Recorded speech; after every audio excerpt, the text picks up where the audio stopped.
This scene deals with the subject many fathers find so difficult.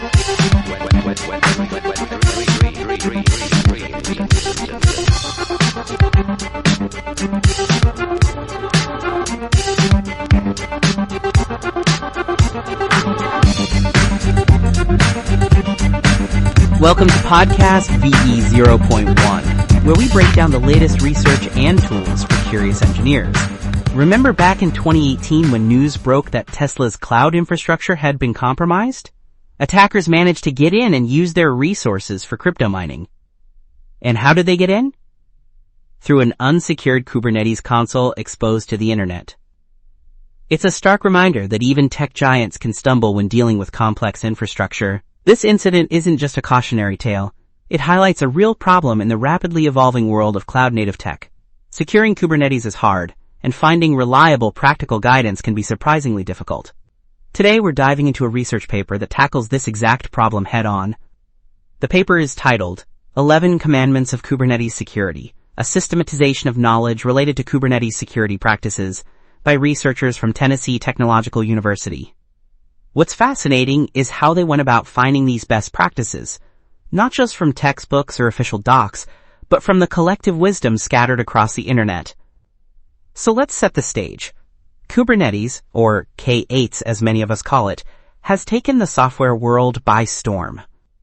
It's the de facto standard for container orchestration, enabling organizations to deploy and manage applications at scale with unprecedented speed and flexibility. Think about Adidas.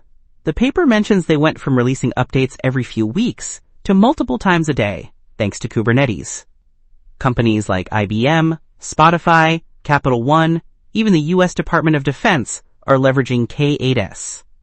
The benefits in terms of deployment frequency, scalability, and resilience are undeniable for engineering teams. But here's the catch. Kubernetes is powerful, but it's also incredibly complex. It has numerous components. The API server acting as the control plane front end, etcd as the cluster's database, the kubelet agent on each node, the scheduler assigning pods to nodes, various controllers managing cluster state, all interacting in intricate ways. This complexity creates a massive attack surface. Misconfigurations are common, often stemming from insecure default settings, or just a lack of understanding of the security implications of different configuration options. The Cloud Native Computing Foundation, the home of Kubernetes, even found in a survey that 40% of practitioners cited security as a major concern. The Tesla hack is just one high-profile example of what can go wrong. The authors of this paper recognized a critical gap. While Kubernetes documentation exists and security principles are known, the practical, battle-tested knowledge often lives elsewhere. It's fragmented, scattered across countless blog posts, conference talks, forum discussions, and tutorials created by practitioners who are actually in the trenches, deploying and securing K8's clusters every day. There wasn't a single, consolidated source that systematically gathered and synthesized this real-world wisdom. How can a team confidently secure their clusters if the best advice is hidden in dozens of different places, potentially with varying quality or conflicting viewpoints? This is where the researchers stepped in with a really interesting approach. Instead of a traditional academic literature review focusing only on peer-reviewed papers, they conducted what's called a, quote, gray literature review. Gray literature refers to information produced outside of traditional publishing and distribution channels. Think blog posts, technical reports, presentations, videos, white papers. For rapidly evolving fields like DevOps and cloud-native security, this gray literature is often where the most current practical insights reside.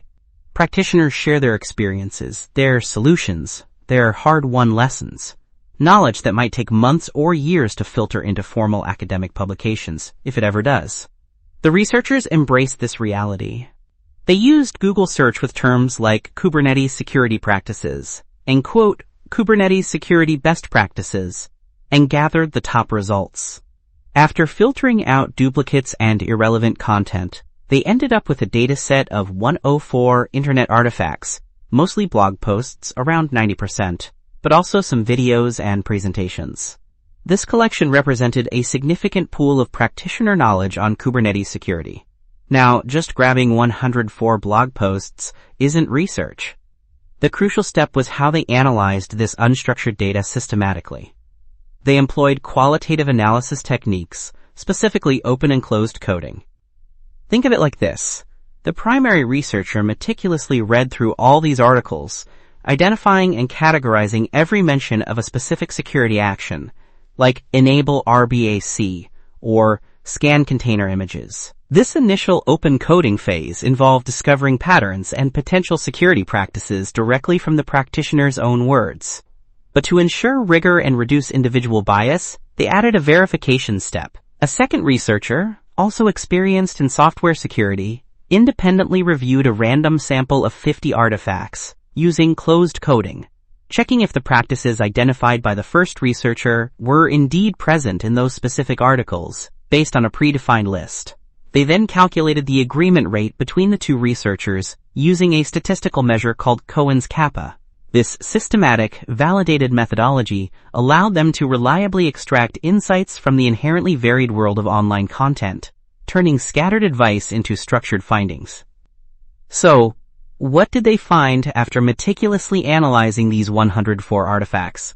The core outcome is a synthesized list of 11 distinct security practices for Kubernetes, which they playfully dubbed the 11 Commandments.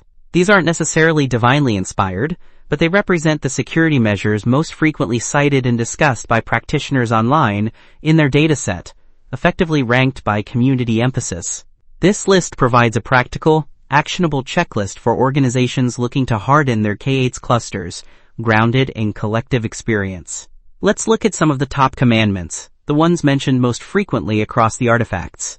Number 1, appearing in 82 out of 104 artifacts, was authentication and authorization. This sounds basic, but the details matter in K8s. Practitioners strongly recommended disabling anonymous access to the API server, something Kubernetes surprisingly allowed by default in some past configurations.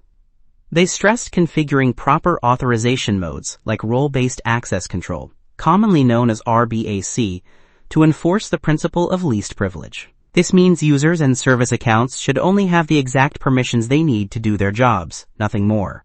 They also warned about the impersonation feature, which allows one user to act as another, powerful for debugging, but potentially dangerous if not tightly controlled.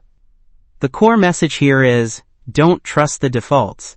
Explicitly configure strong authentication and fine-grained authorization. Tied very closely, mentioned in 81 artifacts, was implementing Kubernetes-specific security policies. This breaks down further. Network policies are crucial.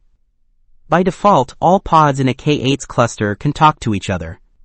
Network policies allow you to define firewall rules at the pod level, restricting traffic flow based on labels and namespaces, effectively enabling micro-segmentation within your cluster. You should restrict who can talk to the API server and minimize the network exposure of your services. Pod security policies, or their newer built-in replacement pod security admission, are also vital. These define security contexts for your pods, preventing containers from running as root, restricting access to the host file system, and enforcing other security constraints. Essentially, they dictate how workloads are allowed to run securely. The paper also mentions generic policies like restricting public SSH access to nodes and setting up audit logging. The third most frequent practice, mentioned 63 times, was vulnerability scanning. This involves scanning container images for known vulnerabilities before they get deployed. Tools like Claire or Trivy can be integrated into your continuous integration and continuous deployment, or CI/CD, pipelines to catch vulnerable dependencies in your application code or the base image itself. Practitioners emphasized pulling images only from trusted registries and regularly scanning not just the images, but also the Kubernetes components themselves for vulnerabilities. Another key practice, mentioned 47 times, was enabling comprehensive logging and monitoring. You need logs from your applications, from the containers within each pod, and from the Kubernetes control plane components themselves. Without adequate logging, troubleshooting issues or detecting malicious activity becomes nearly impossible. Practitioners recommended monitoring logs regularly and setting up alerts for suspicious patterns or anomalies. Lower down the frequency list, but critically important, were practices like namespace separation mentioned 36 times. This involves using Kubernetes namespaces to logically isolate resources for different teams, applications, or environments within the same physical cluster, helping contain the blast radius if one part of the cluster is compromised. And then there's a particularly crucial one, mentioned 34 times, encrypt and restrict access to etcd. etcd is the distributed key value store that acts as the brain of the Kubernetes cluster. It stores all the cluster state and configuration, including sensitive information like Kubernetes secrets. Here's the kicker the paper highlights. By default, Kubernetes stores this secret data within etcd, merely base 64 encoded, which is just an encoding scheme, not encryption. Anyone who gains read access to the raw etcd data can potentially decode API keys, database credentials, and other sensitive information stored as K8 secrets.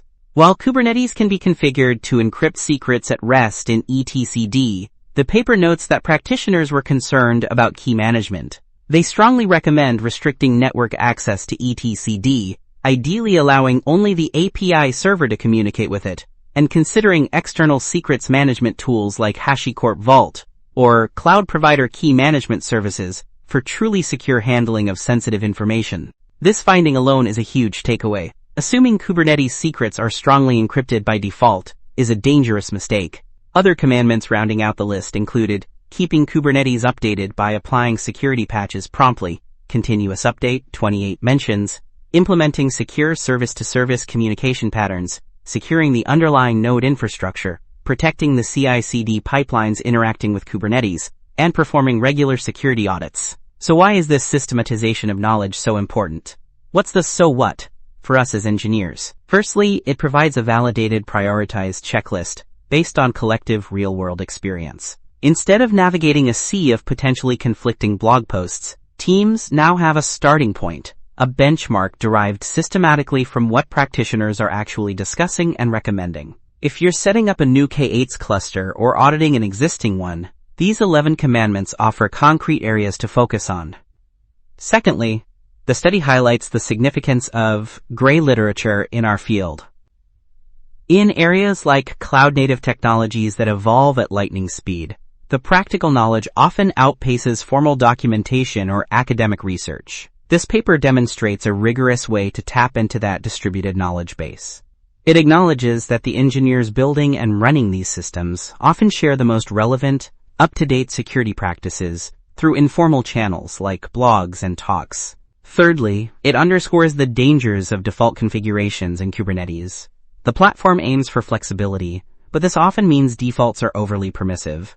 Disabling anonymous access, implementing network policies, properly handling etcd secrets. These are not necessarily the out-of-the-box settings, but the research shows practitioners consider them essential security measures. It's a reminder that secure systems require deliberate configuration and hardening, not just accepting the defaults. Now let's consider some nuances. Does deriving commandments from blog posts mean they are definitively the absolute best practices forever? The researchers used a systematic method, but the source material is inherently varied. These 11 items represent what was most frequently discussed by practitioners in the analyzed artifacts up until the time of the research, around 2020. It's a reflection of community consensus and common pain points at that time. Were there any surprising omissions? The paper doesn't explicitly call them out, but the ranked nature suggests that while practices like infrastructure security or CI/CD protection were mentioned, they appeared less frequently in this specific dataset than core K8s configurations, like RBAC or network policies. This might reflect the primary focus of the blog posts sampled, or the most pressing concerns practitioners faced back then. And what about the rapid evolution of Kubernetes? K8s releases new versions multiple times a year, introducing new features and sometimes new security challenges or improvements. These 11 commandments provide a strong foundation based on data from 2020, but they aren't static. New threats emerge, new security features are added, like pod security admission becoming the standard over the older pod security policy, and best practices naturally evolve. This list is a valuable snapshot and baseline, but it's crucial for engineers to stay updated through ongoing learning, monitoring security bulletins, and engaging with the Kubernetes community. Think of these commandments as the essential foundation upon which you need to continually build as the landscape changes. In conclusion, this paper provides a valuable service by systematically mining the collective wisdom of Kubernetes practitioners scattered across the internet. It translates that fragmented knowledge into a concrete list of 11 key security practices, ranked by frequency of mention, addressing a critical need for consolidated, practical guidance. From enforcing RBAC and network policies to the crucial step of properly securing secrets potentially stored in etcd, these commandments offer actionable insights for any engineer working with Kubernetes.